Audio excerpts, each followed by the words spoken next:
Natalia, what do you think are the challenges for PhD students in finding a new career after their PhD? Why is it so difficult, especially for this type of group? So Natalia, do you believe in luck in career development, and how can one foster more luck?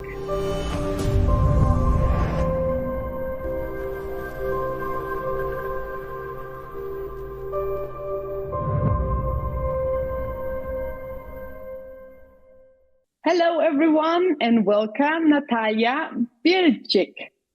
Thank you so much for following my invitation to join my podcast. Would you like to introduce yourself a little bit, Natalia? Thank you so much, Elena, for your kind invitation. Great to be here with you guys. I hold a PhD in computational neuroscience, and for the most of my life, I was on my way to become a professor of neuroscience. That was my childhood dream that I was pursuing for 26 years until I finally realized that there are other paths in life that might be worth exploring. And then I embarked on the entrepreneurial journey after my PhD. And that was a hard transition. It took me ages to really figure out what to do next. But now I'm happy with what I'm doing, and I'm helping PhDs in STEM like myself self-navigate in the job market. I develop a range of tools and training programs to help gifted professionals like yourself figure out what their personal strengths and competitive advantage in the job market are, and learn about the job market and opportunities, and effectively first choose the right path or the portfolio of paths worth exploring, and then effectively land those jobs.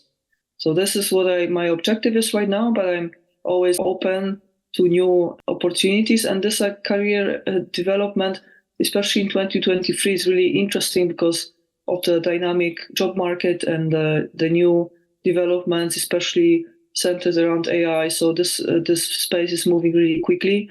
And I'm also exploring other avenues for the future. So obviously, this is my passion now. So I will definitely stay in career advisory, but I'm just exploring how to make my services even more serve to more individuals and be up to date, and how to really look a little bit into the future, because I think this is what also is a difference between solid career advisory and just a career advisory. So I also want to see the trends in AI and in technology, and try to predict a little bit where it goes, and how I can help professionals with PhDs best self-navigate in a dark corner in the job market, but rather develop in the right direction. Yeah, that would be a short story of my personal development and where I'm now.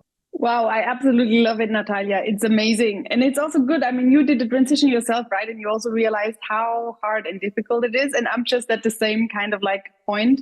And I know, based on my own experience, how difficult it is to transit, but also because I have worked with a lot of students.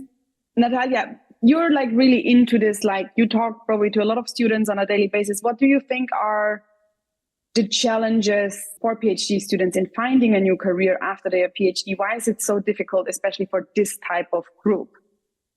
Right. I think one difficulty is because there are stereotypes floating around about PhDs. So and I had the same difficulty. So when I graduated, I was looking for jobs initially, and I was always put in a box. So PhDs are usually sought, so if a company actively searches for PhDs, usually they seek for specialists in a narrow discipline. So they let's say, have an R&D team, and they have to get someone who is especially particularly good at certain type of research and researching certain subject matter, or has very sophisticated laboratory skills on specific equipment. And basically they mostly are interested in our specialist skills. But while we grow as researchers, we also develop these management skills and mentoring skills, and we also teach students. We organize conferences. So we are full stack professionals. We are not just specialists. And I think this is something that, especially if you want to develop that part of your professional identity as a PhD, then it's hard to start, because that's not what most employers are interested in while hiring PhDs. So you have to kind of pave your way, start from a specialist position often, and then pave your way towards like management positions. And in my case, it was also like difficult because I knew I'm type of a generalist. I'm not a type of a specialist. Like I can push myself for a period of time to do like delve into one particular subject, but overall I like to have helicopter view at problems. So I knew that wherever I seek employment, I would always be like channeled into certain way of thinking or activities that are not necessarily fulfilling as a whole. So that's one difficulty that we have. And second is obviously this like curse of abundance. Like there are so many options, and as a PhD, you're like almost like a stem cell. Like you can develop in different directions.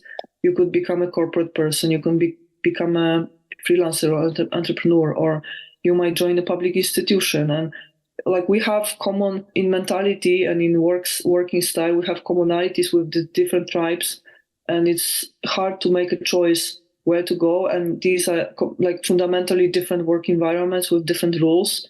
So that's also what I help PhDs with, to figure out where they mentally fit best, because that can be the difference between happiness and misery in professional life. It's so important to find people who think like you in the job market and fit in the right group, and then you will be much more appreciated too. So it's not only that you will be more understood, but you will also get promoted faster. So yeah, that's one difficulty, because if you don't have any experience with those working the other environments, then how can you tell, right? It's like a shot in the dark. So that's what I help with as well, to provide that information and know-how and tools to figure that out without cruising through the job market and trying by trial and error. I love it. It's I think it's really, really important to help the PhD students find a way where they actually want to go and where they fit in. Because what I do think a lot of us do after we're done, we think, oh, we're done, what's next? And we often really put ourselves in a little box. Oh, I have been working as a scientist. I know how to pipette. I can work in R&D or maybe as a scientist. But there are actually so many other jobs out there that one can do, right? Where you can communicate a lot, for example, as a salesperson, if you wish, or even you could work as a marketing manager. And I think it's important to kind of unbox it and show what is actually out there, and also like what matches what you enjoy doing, which job would actually match your skill sets and your interests. So I think that's a very, very important thing. And most of us, they actually look at it at the end of their PhD like, oh, what's next? So Natalia, if you meet a first year PhD student, for example, what would you recommend them at their like beginning of the studies to be able to maybe identify where they want to go in the future? Mm-hmm. So I would suggest two things. So first, like don't wait for your supervisor to give you checkpoints. We used to have those checkpoints, right? When we sit down with our supervisors and we discuss the progress during a PhD, most of the time it's like once a year. And like typically our supervisors start asking us these uncomfortable questions, like maybe midway the PhD, right? Or after like our third year, then, hey, what are your plans, right? But I think it's better to set your own checkpoints, your own deadlines, and just start like asking yourself why and where am I, like from day one. So first question is, why do you do a PhD, right? Is it a way for you like to open your research career full time, or maybe is it a way to finish your higher education by getting the like as far as you can get and getting this like extra professional skills that are wanted in the job market. So that's two fundamentally different reasons. And so depending on that, if you want to become a researcher for life, then your publications will matter. And having at least one like strong publication that is like highly cited, that would be probably the ticket that opens the most doors. And even if you don't find employment in the academic system, you can still do research as a freelancer. That's what I'm doing right now. I'm actually on one research project where I support a team in Warsaw in interdisciplinary modeling center in Warsaw, and we just sending a manuscript to Nature Communications, and I'm a co-author of that manuscript. It's actually a agent-based model to model the spread of COVID pandemic. So I chose myself. I'm not even employed anywhere in academia. I'm just as a free spirit. I can choose the team to work with. I can choose the topic, and I'm paid 4 times more per hour than I used to be paid as a PhD student. So don't think about academia as the only option to do research. That's not true. And if you do want to do research for a living, then indeed, like, invest in your publications, because then that's the ticket to open doors and to persuade researchers to work with you. But if you treat this PhD as a token of prestige, for instance, because in your future work environment, PhD might give you open some doors or give you higher pay or extra opportunities, and you want to do a PhD as the last stage of your education, then it's much more important to focus on skills you want to build. Because then if you go to corporate environment, then publications don't really matter, right? Like, what matters is that you have skills that are commercial, right? That employer can utilize to generate revenue or cut costs. So you have those like top-notch research skills. You are a good programmer. You have good analytic mind. You can write. You have good writing skills, etc. So then you should list the skills that you need in your next potential careers, and also start network day one in industry. And then you have to build up to your future career. So really ask yourself, what is my long-term plan, and which doors do I want to open in the future? And then depending on that, your PhD will like pan out in different directions. So that's one. And second, well, today, I mean, the numbers are against you, obviously. And then you still, next to being excellent in research, you also need to be a bit lucky to stay in academia. So honestly, I would, like, from day one, even if I do want to be a researcher for a lifetime, I would still keep in mind that might, for independent reasons, become impossible. So I would still invest in building networks outside of academia. Go on LinkedIn, be active, engage in discussions with professionals working in industry, invite them to contacts, like, make sure that your network grows, because you cannot safely assume that it will be given to you to stay in academia. So invest in your network. And network is something you don't build overnight. But if you make it a goal for the next 4 or 5 years while you're doing your PhD, then you will have a broad network at the end. It's a bit like a muscle, or like going to a gym. If you do a little bit every day, then after a few years, you have a huge results. Yeah. I absolutely love it that you say know your why, because I think it's so fundamental that you understand why you're doing things, so you can actually navigate from day one in a certain direction. And I think it's also a very, very important point that you mentioned, that you say, because the harsh reality is that probably 80% at least have to leave. So it doesn't really matter. Like 80% of the PhD students have to leave because there's simply not enough space for us. So I think it's very important to go with this mindset. I want to stay in academia, but it might not pan out, right? So then I need a plan B. I have talked to postdocs. They have done a PhD. They have done 4 years of postdoc, and they have realized I'm burnt out. I cannot stay. I don't fit in this environment anymore. But then you talk to them and they say, I don't know where to go. I don't know a single company. I don't know what jobs are out there. So they're absolutely clueless. They have no network. They have nothing. How would you help them? Because a lot of us are, I would say they know, they're aware, they should be doing things, but you know it yourself. I mean, Natalia, you have done a PhD, it can be a very intense phase of your life where you try to completely put your focus on getting this project done, especially if you want to stay in academia. You try to go for high impact, which means you have to work extra hard. Mm-hmm. I see that a lot of us would not be able to do networking on the side because it's just simply too much. So do you have a lot of how do we handle if people now come to you at the end of the PhD, and you have a situation where they have no clue what to go, what is out there. They don't even know what they're good at most of the time, right? They just, because they have never thought about these things. So do you have an advice for these type of cases? Yeah, I know. I understand how hard it is to do something daily that is, not the building a network is what Eisenhower would classify as a task that is important but not urgent. And you have to schedule those tasks. It's the same as with exercise or keeping healthy, like any other form of self-care. You should treat it as self-care.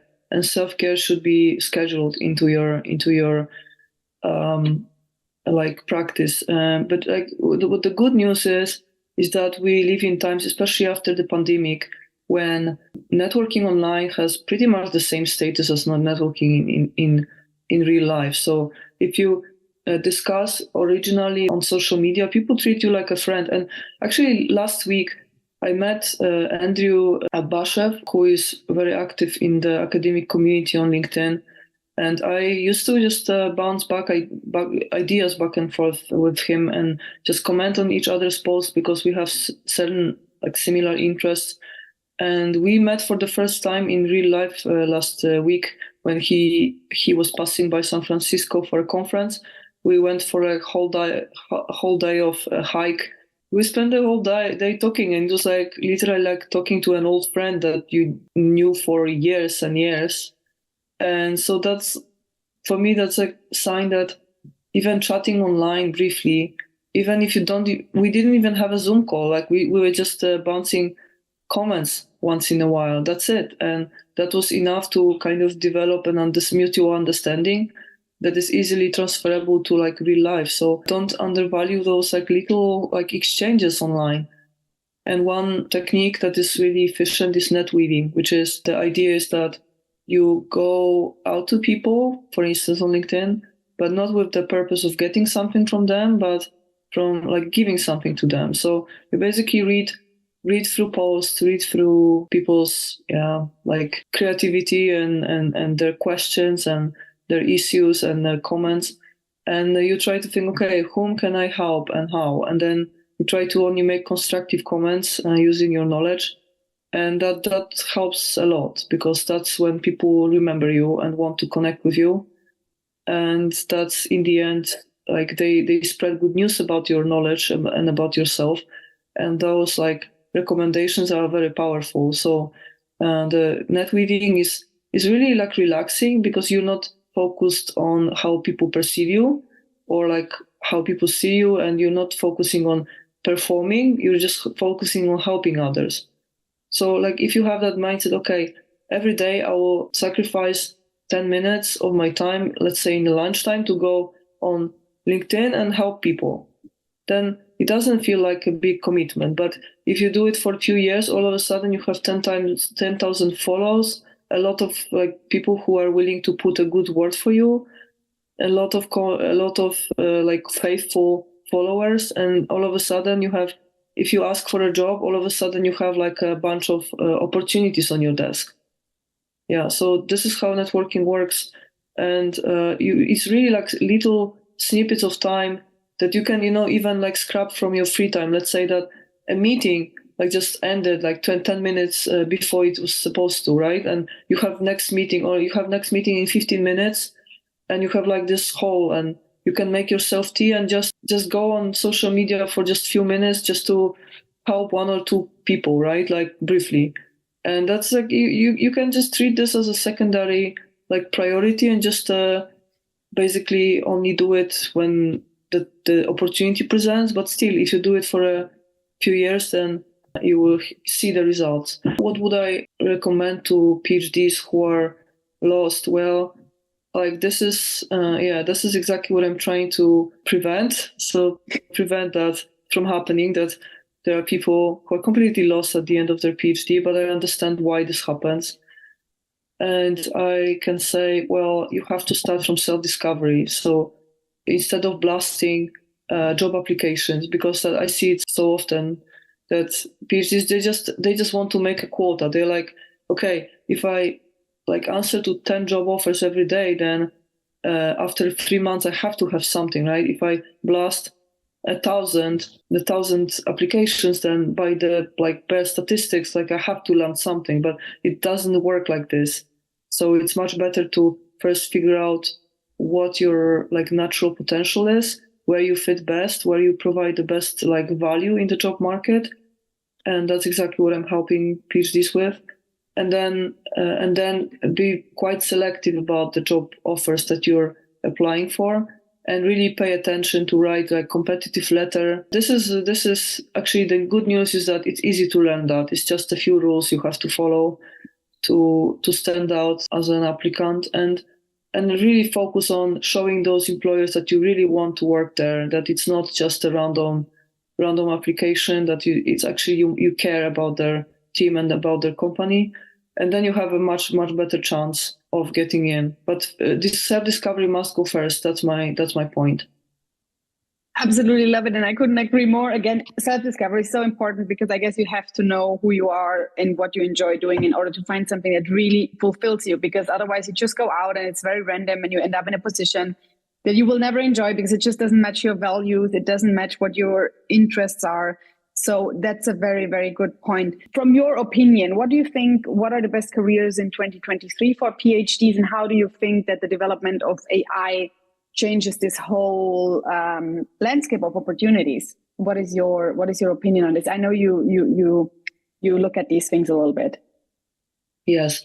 So it's actually been a trend for a few years now that the professions, popular professions among PhDs, such as data scientists, were becoming less safe on behalf of a data engineer, for instance. And the difference between data scientist and data engineer is that a data engineer is a person who not only programs and not only knows statistics and all these statistical models to fit to the data, but also knows the nature of the data. So understands where the data came from, what limitation it has, what properties it has, and how to best handle that type of data. So, and that move from just pure analysis to understanding was already going on for a few years now.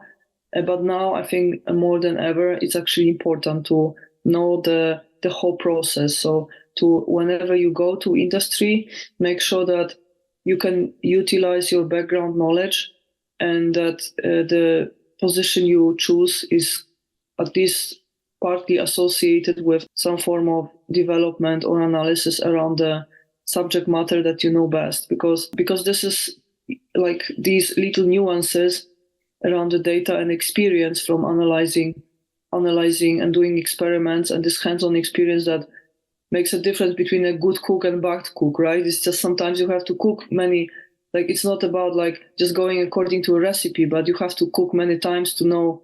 Sometimes you have to just add a little bit more salt, or just put one more egg in the pot, regardless of the recipe, just because you know from experience it will taste better, right? So this is the direction where PhDs will not be replaced by AI for a long time, because AI doesn't have that ability. So that's one thing I can recommend. And second is, people still motivate people, and people still want to work with people. So work on your work ethic, and on the personality at work, so that people literally enjoy working with you, that you can motivate other people, you can mentor, because this is something, it's hard to get really mentored by AI because of this empathy and this human exchange, right? So you would rather perform to make your mentor happy than to make ChatGPT happy, right?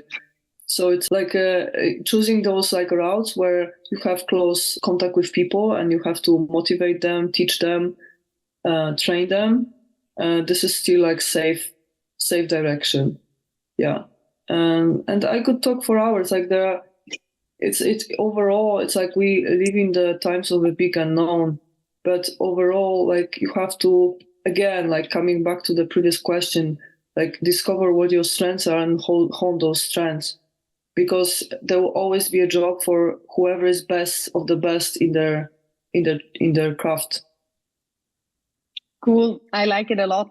So Natalia, I will come to my last question, because I'm just interested in, do you believe in luck in career development, and how can one foster more luck on your career path? Right. So I would like to say that luck doesn't exist, but to some extent it does.